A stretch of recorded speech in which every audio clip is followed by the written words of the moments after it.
Bueno, a nivel internacional sigue la preocupación por las jornadas de violencia que se viven en Ecuador, que han provocado el despliegue de los militares y la detención hasta ahora, según los últimos reportes, al menos de más de 300 personas. Bueno, vamos a conversar sobre la situación que se vive en ese país. El académico de la Facultad de Artes Liberales de la Universidad Adolfo Ibáñez, Fernando Wilson, está con nosotros. Bienvenido, Fernando. Buenos días, muchas gracias por la invitación. Gracias por conversar con nosotros. Fernando, ¿cómo calificarías tú, cómo resumirías lo que está ocurriendo en Ecuador por estos días? A ver, en términos prácticos es una respuesta tardía a un desafío que se impuso de manera inesperada y muy repentina de llegada de mafias extranjeras que se consolidaron dentro del territorio ecuatoriano, aprovechando la no existencia de instituciones o de consensos sociales respecto a este nuevo tipo de criminalidad. Ecuador, recordemos que en torno al 2015 o 2017 fue elegido como uno de los mejores países en el cual extranjeros podían residir y vivir. Era extraordinariamente seguro, estaba después de Chile en términos del índice de homicidios en América Latina. Y por lo tanto, el colapso del Estado venezolano, la expulsión de las mafias, de las narcomafias colombianas, encontró en Ecuador un país particularmente cómodo para asentarse por cuanto no existían ni las instituciones ni la cultura para enfrentar esta escalada de criminalidad y violencia. Sí, ahora, ¿por qué Ecuador? Porque hay factores externos que podrían haber afectado a otros países también. ¿Qué características tenía Ecuador que lo hacían susceptible, por ejemplo, a un colapso de este tipo en un periodo de tiempo corto? Hablamos de 6, 7 años.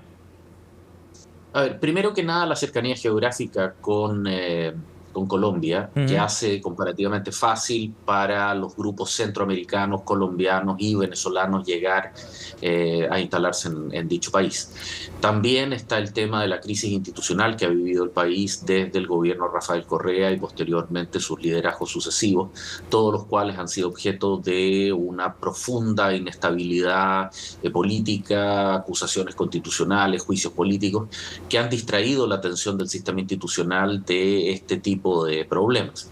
También se ha mencionado el hecho de que la dolarización, que fue altamente efectiva en términos de controlar la crisis económica endémica en Ecuador, digamos, y las crisis inflacionarias permanentes en su economía, por otro lado también facilitan la llegada de dineros negros que pueden entrar y actuar sin la necesidad de convertirse a la moneda local, generando una tensión, digamos, o una facilidad que permite a estas bandas criminales llegar al país. Ahora, tenemos que recordar que estas bandas, que si bien es cierto se originaron en Colombia, Venezuela, hoy día están también complementadas por mafias europeas, la mafia albanesa, la mafia kosovar, claro, que son también, digamos, que hoy día operan en términos, para todos los efectos prácticos, en términos globales, y que explotan oportunidades que se producen de manera extremadamente rápida, cualquier oportunidad que se produzca a nivel mundial. La fragilidad institucional generó eso. Ahora, por favor, no olvidemos que en México hace pocos meses atrás, el hijo del Chapo Guzmán, digamos, Ovidio Guzmán, el Chapito, tuvo que ser liberado una vez que digamos, el cártel de Sinaloa prácticamente invadió el estado en cuestión, y el estado tuvo que rendirse frente a ellos. Es decir, esto es un problema central que se genera en toda América Latina.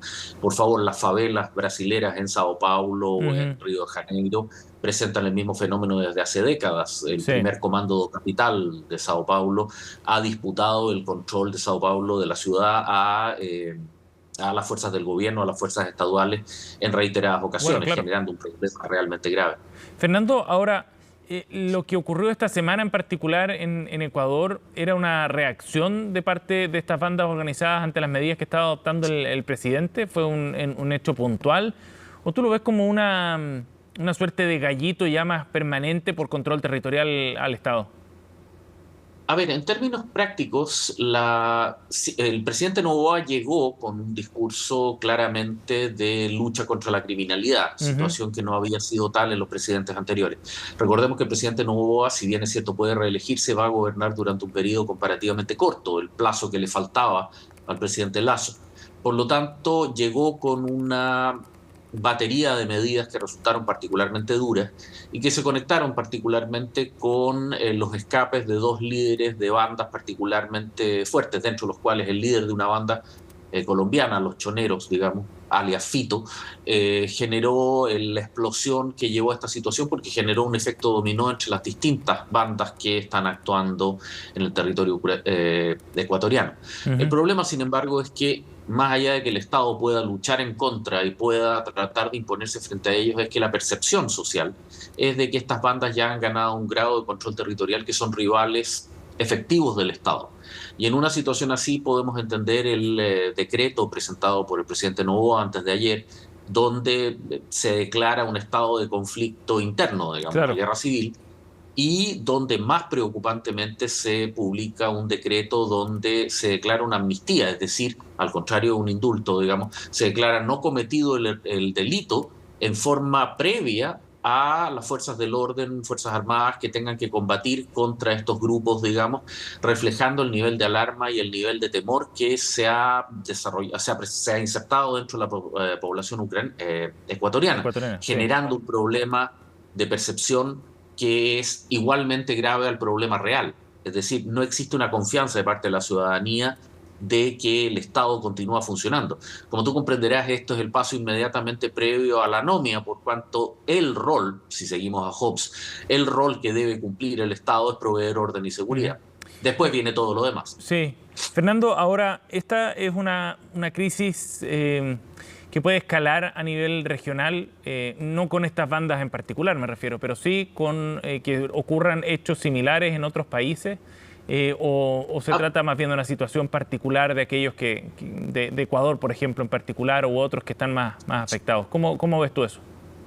A ver, estas situaciones ya han ocurrido, quizás no con la intensidad que estamos viendo en Ecuador hoy día, pero los incidentes carcelarios que se han desarrollado en Perú, también en menor grado en Argentina, los problemas de control territorial que ejercen bandas de narcotráfico en el norte de Argentina, los problemas generados en Brasil, los asaltos del primer comando capital que ya mencionaba en Sao Paulo, los problemas que se desarrollan en Colombia, que representan una guerra civil de décadas de duración, la conversión de Venezuela en un narcoestado. Todos esos fenómenos ya están en desarrollo y aquí surge un tema que es un poco más complejo de presentar, por cuanto todos los países latinoamericanos presentan en mayor o menor medida el mismo problema de pérdida de legitimidad de las estructuras institucionales, lo cual significa que se abren espacios de anomia, espacios sin ley, en los cuales se desarrollan actividades ilegales, digamos, que van desde el tráfico de personas, el contrabando, el comercio ilegal, el tráfico, en general todo tipo de actividad paraestatal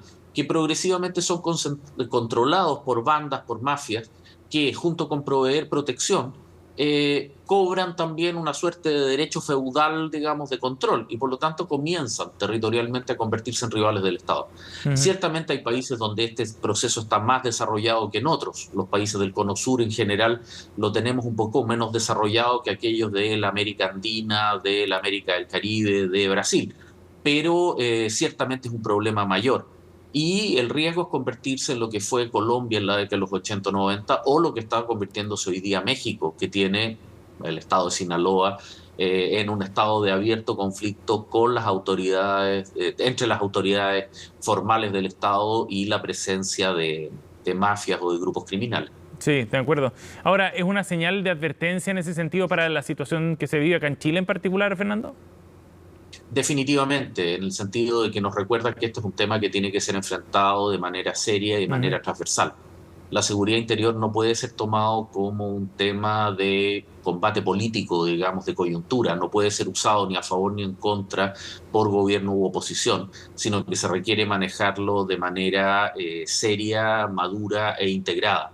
Y por favor, desde lo más simple, desde crear un registro único nacional de identidades, centralizar el registro de cámaras, cosas que pueden parecer incluso básicas, pero que por las disputas de poder, de autoridades, por el crispado debate político que tenemos, no se han podido hacer. En el caso chileno estamos todavía distantes de la situación ecuatoriana, pero la velocidad con la que se desarrolló esto en Ecuador tiene que ser una advertencia importante de que no tenemos plazos abiertos, de que hay que tomar decisiones relativamente rápidos y hay que comenzar a trabajar en este tipo de ámbito. Hay multitud de agencias especialistas que lo han estado advirtiendo, pero que han tomado segundo lugar frente a las tensiones políticas, particularmente desde el estallido social. Pero hoy día, de alguna manera, ya se nos acabó el tiempo y hay que comenzar a actuar más que a declarar o a hablar.